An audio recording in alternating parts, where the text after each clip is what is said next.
অহংকার না হলে মায়ের এই ভিডিওটা কেউ এড়িয়ে যেও না। মায়ের ভিডিওটা একবার শেয়ার করো আর বলো জয় কৃষ্ণকালী মায়ের জয়, জয় সোনা মায়ের জয়, জয় মঙ্গলা মায়ের জয়।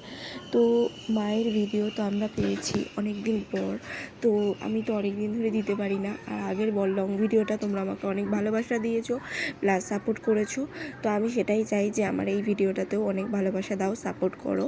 তো সত্যি কথা বলতে মা আছেন এবং থাকবেন, অনেকেই বিশ্বাস করেন না, আমি বিশ্বাস করি। আমি আবারও যাব, আমার খুব ইচ্ছা যে মায়ের মন্দিরে আর একবার যাওয়ার। জানি না কতটা কি পারবো না পারবো, খুবই ইচ্ছা আছে যাওয়ার মধ্যে।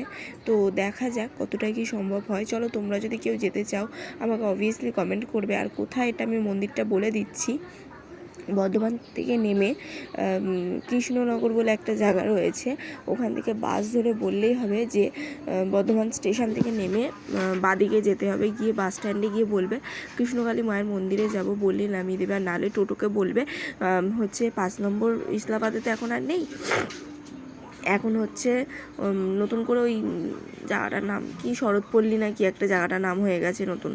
তো যাই হোক ওখানটা যাবে। আর হচ্ছে দেখো একবার কৃষ্ণকালী মায়ের কাছে যাবে, গিয়ে তোমার যা মনস্কামনা পূর্ণ করে মানে পূর্ণ হবে। আর বারবার করে নাম জপটা করে যাও, জয় কৃষ্ণকালী মায়ের জয়, জয় সোনা মায়ের জয়, জয় মঙ্গলা মায়ের জয়। অনেক সুন্দর লাগছে মাকে দেখো আজকে সবাই, তাই একবার বলো যে জয় কৃষ্ণকালী মায়ের জয়, জয় সোনা মায়ের জয়, জয় মঙ্গলা মায়ের জয়।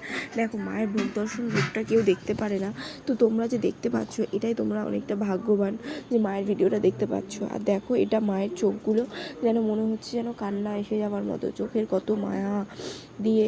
তো তারপরে আমি কি করলাম, তাড়াতাড়ি করে মানে মায়ের মন্দিরে যাব। এটা দেখো সোনা মায়ের মূর্তি। তো সোনা মায়ের এই সোনা মাকে সবসময় দেখা যায় না, কিছু কিছু সময় দেখা যায়। তো আমি সেদিনকার কি ভাগ্যে গিয়েছিলাম, গিয়ে সোনা মায়ের এই ছবিটা দেখতে পেলাম। যাই হোক দেখতেই পেলে তোমরা।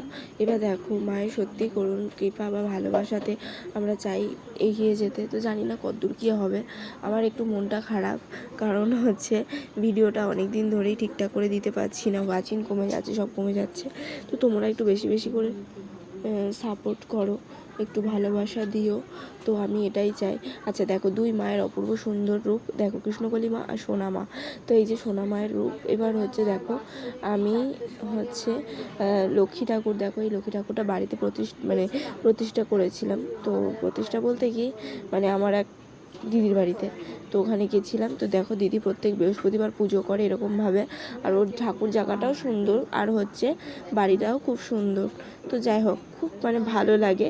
আর ও এরকমভাবে পুজো করেছে, তাই বলছে যে আমাকে নেমন্তন্ন করেছিল, বোন আসবি তুই। তো আমি গেছিলাম। তো যাওয়ার পরে সম্পূর্ণ দেখতে পাচ্ছ যে এটা ফটোটা মানে এত সুন্দর। আর ওর লক্ষ্মী ঠাকুর পিতলের, এই যে কত সুন্দর করে ও সমস্তটা নিজের হাতে করে। আর ও প্রচণ্ড পরিমাণে লক্ষ্মী, মানে কি বলবো, কিছু বলার নেই, ওর তুলনা হয় না। তো যাই হোক আমরা যদি প্রতিটা মেয়ে প্রতিটা মহিলা নিজেদের ভালো বা মঙ্গল কামনা চাই, তাহলে আমাদের বেশি বেশি করে পুজো করতে হবে। দেখো লক্ষ্মী ঠাকুরের কি সুন্দর আয়না, খুবই সুন্দর। তো ভিডিওটা যদি ভালো লাগে like comment share and subscribe করতে কিন্তু তোমরা একটুকু ভুলো না। তো এখন